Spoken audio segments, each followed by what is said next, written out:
नमस्कार दोस्तों आज हम डॉक्टर रिक्वेक जर्मनी की कुछ दवाएं आती है उसके बारे में बात करने जा रहे हैं। दरअसल बहुत से लोगों ने हमसे कमेंट में अलग अलग नंबरों के बारे में पूछा है कि इसके बारे में बताएं, R1 R2 R3 इस तरीके से बहुत से कमेंट आए हैं मेरे पास कि इनके बारे में बताएं। तो हमने सोचा आज इनकी ये 90 दवाएँ आती हैं पेटेंट, इसमें कई दवाएँ मिक्स करके बनाते हैं ये अलग अलग तकलीफ़ों के लिए। तो उसका हम डिटेल आज आपको बता रहे हैं, तो ज़रूरत के अनुसार आप इसको भी यूज़ कर सकते हैं। इसमें कई कई दवाएं एक साथ भी चलती हैं और ये 90 दवाइयाँ हैं, इसलिए हो सकता है कि एक वीडियो में ना पूरा पड़े तो दो पार्ट बनाना पड़े। जितना संभव है हम बता दे रहे हैं और बाकी अगले पार्ट में बता देंगे। और फिर हम ये भी बता देंगे कि कौन कौन से दवाएं एक साथ चल सकती हैं किन किन तकलीफ़ों में। इसमें एक के साथ दो दो तीन तीन शीशियाँ भी चलती हैं। तो इसमें सबसे पहली दवा है R1 एंजाइनेसिड। इसका नाम ये शोथ ड्राप्स है, इन्फ्लामेशन ड्राप्स है, शोथ के लिए लिया जाता है। स्थानिक प्रदाह, लोकल इन्फ्लामेशन, नया या पुराना, जिसमें रिसाव होने के साथ गिल्टियां सूज जाती हैं, आकस्मिक रोग संक्रमण और तेज बुखार होने के साथ मस्तिष्क की झिल्ली, मस्तिकावरण व आंखों की श्लेष्मिक झिल्लियों और गलकोष में खुजलाहट अर्थात क्षोभण, इरिटेशन, तो इसमें R1 ली जाती है। दूसरी है ऑरिन R2 से मांगेंगे तो भी मिलेगी, ऑरिन के नाम से मिलेगी।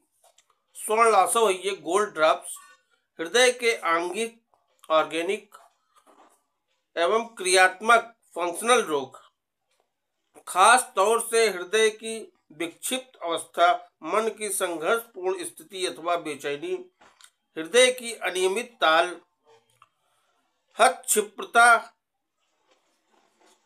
अतिरिक्त प्रकंचन, सिकुड़न, हृदय शूल, हृदय वाहिनियों की अस्वाभाविक क्रिया, नाड़ी तेज, हृदय की धड़कन बढ़ी हुई, उत्तेजना, बेचैनी और हृदयोष, हृदय की बढ़ती हुई अनियमित तान। तो इसको गोल्ड ड्रॉप्स को इन अवस्थाओं में लिया जाता है ये। तीसरी है कार्बोसन R3 हार्ट ड्रॉप्स है ये, हृदय वाहिनियों के हल्के दर्जे से लेकर मध्यम दर्जे तक की अस्वाभाविक क्रिया के साथ पानी वाली सूजन बनने की प्रवृत्ति, हृदय के कपाटीय रोगों की हालत में हृदपेशियों की कमजोरी, हृदय की फैली हुई स्थिति, रोग संक्रमण की उत्तरावस्था व हृदपेशियों की दुर्बलता, हृदपेशियों की अपजनशील प्रक्रियाएं, हृदय वाहिनियों की अस्वाभाविक क्रिया, हृदय क्रियात्मक अनियमितताएं, हृदपेशियों तथा अंतर हृदपेशियों का प्रदाह, अल्पतानता, डिजिटैलिस स्ट्राफेंथस वर्ग की औषधियों द्वारा कमजोर होने वाली हृदपेशियों को शक्ति प्रदान करती है। तो R3 ये दवा इस काम में आती है। इसके बाद है एंटीरोकोलिन R4 प्रवाहिका ड्रॉप्स। ये है डायरिया का ड्रॉप्स है, इसको डायरिया में दिया जाता है। पेट, छोटी आंत व बड़ी आंत का नया व पुराना हर प्रकार का प्रदाह, गर्मियों में ठंड लग जाने या अनुचित खान पान के कारण लगने वाले दस्त, आंतों का नजला, आंतों का इन्फ्लुएंजा, साथ ही बुखार, पेट की खराबी के कारण उत्पन्न होने वाला सन्निपात, परासन्निपात, आंतरिक ज्वर, पेचिस, तो इन सभी लक्षणों में R4 दवा दी जा सकती है। इसके बाद है गैस्टीरियो R5 आमाशयी ड्राफ्ट है, स्टोमक ड्राफ्ट, खास तौर से पराजठर निर्गम वर्ण का अर्थात फोड़ा, पेट का नया व पुराना प्रदाह, मंदाग्नि डिस्पेसिया, पेट का बार बार होने वाला अवरण तथा सवरण प्रदाह, हृदयदाह, मुंह का स्वाद भद्दा, बार बार तंग करने वाली डकारें, अफरा, पेट फूलना, पेट की प्रदाहित झिल्ली व क्रिया को नियमित करती है। आमाशयी ड्रॉप R5 गैस्ट्रियो। इसके बाद है ग्रिफेक्टन R6, ये इन्फ्लुएंजा ड्रॉप्स है। एक खास सीरमी दवा विशेष रूप से इन्फ्लुएंजा के लिए। सीरमी ऊतकों एवं सीरमी झिल्लियों का तीव्र ज्वर युक्त प्रदाह, सर्वांगीण रोग संक्रमण सहित विभिन्न अंगों, खास तौर से हाथ पैरों में दर्द, अवसन्नता की अनुभूति, हल्का हल्का किंतु लगातार बना रहने वाला सरदर्द, बेचैनी, खुश्क व खुजली व जलती हुई त्वचा, तेज दर्द, ऊपरी वायुनलियों की झिल्ली का सज्वर दर्द, नाक व गलकोष का प्रदाह, इन्फ्लुएंजा के साथ श्वास नलियों का प्रदाह, निमोनिया, सीरमी झिल्लियों का प्रदाह, फेफड़े की झिल्लियों का प्रदाह, हृदय की झिल्ली का प्रदाह, उदरांगों के प्रदाहक प्रक्रियाओं के दौरान पेट की झिल्ली का क्षोभण, तो ये इन्फ्लुएंजा ड्रॉप्स दी जाती है R6। इसके बाद है R7। ये R7 आपकी पित्त की थैली, पित्त की पथरी, पित्त से संबंधी दी जाती है। इसका नाम है हेपागैलेन। यकृत एवं पित्ताशय drops, liver and gall bladder drops. Liver और गॉल ब्लैडर की किसी भी शिकायत पे इस दवा को दिया जा सकता है और ये खास करके जॉन्डिस वगैरह में बहुत अच्छा काम करती है और पित्त पथरी में भी काम करती है, गॉल ब्लैडर के स्टोन में भी अच्छा काम करती है। तो इसका है यकृत एवं पित्ताशय के आंगिक एवं क्रियात्मक रोग, ऑर्गेनिक एंड फंक्शनल डिसीज। यकृत रोग, पित्ताशय विकार, पित्त पथरी, पित्त स्त्राव की दोषपूर्ण अवस्था, पित्ताशय का प्रदाह, उदर का सूजन, थोड़ा सा भोजन खाकर ही तृप्त हो जाना, भूख न लगना, मुंह का स्वाद कड़वा, अफरा, कब्ज, खाना खाने के बाद बेचैनी, चिड़चिड़ापन, रोग भ्रम, इन अवस्थाओं में R7 का प्रयोग किया जाता है। अब है R8 ये कफ सिरप है। ऊपरी वायुनलियों की सर्दी, नाक, स्वरयंत्र व गलकोष का प्रदाह, खास तौर से श्वास नलियों का प्रदाह व काली खांसी की प्रत्येक अवस्था, श्वास नलियों के पुराने प्रदाह में, श्वास दमा में तथा क्षय रोग में पड़ने वाले खांसी के दौरों में बलगम को बाहर फेंकने में प्रभावी ये कफ सिरप आएगा R8।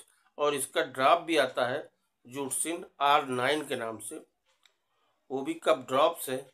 ऊपरी वायुनलियों की सर्दी, नाक, स्वरयंत्र व गलकोष का प्रदाह, खास तौर से श्वास नलियों का प्रदाह व काली खांसी की प्रत्येक अवस्था, श्वास नलियों के पुराने प्रदाह में, श्वास दमा में तथा क्षय रोग में पड़ने वाले खांसी के दौरों में बलगम बाहर फेंकने में प्रभावी।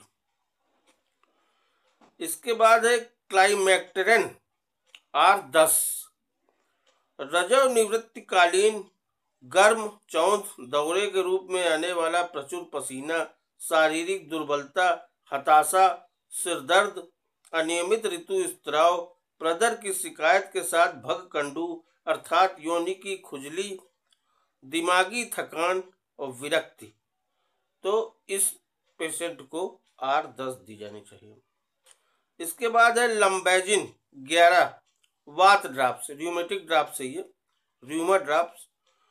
मांसपेशियों का नया व पुराना दर्द, कमर दर्द, आम वात, रोग प्रवणता, भीग जाने का उत्तर प्रभाव, मोच आ जाना, अत्यधिक शारीरिक श्रम करने का कुफल, अकारण पीठ में दर्द, भीग जाने, किसी ठंडी जगह पर बैठने तथा पसीना दब जाने के कारण होने वाला दर्द, जोड़ों के पुराने दर्द के साथ उनकी दोषपूर्ण रचना, कंधे के जोड़ों का प्रदाह, स्पॉन्डिलाइटिस, त्रिकास्थी एवं श्रेणी फलक के जोड़ों का प्रदाह, पेशियों, जोड़ों व बंधनों में आमवाती दर्द जो ताप परिवर्तन से बढ़ जाते हैं, तो ये लंबेजिन जो है इस तरह के दर्द में दी जाती है।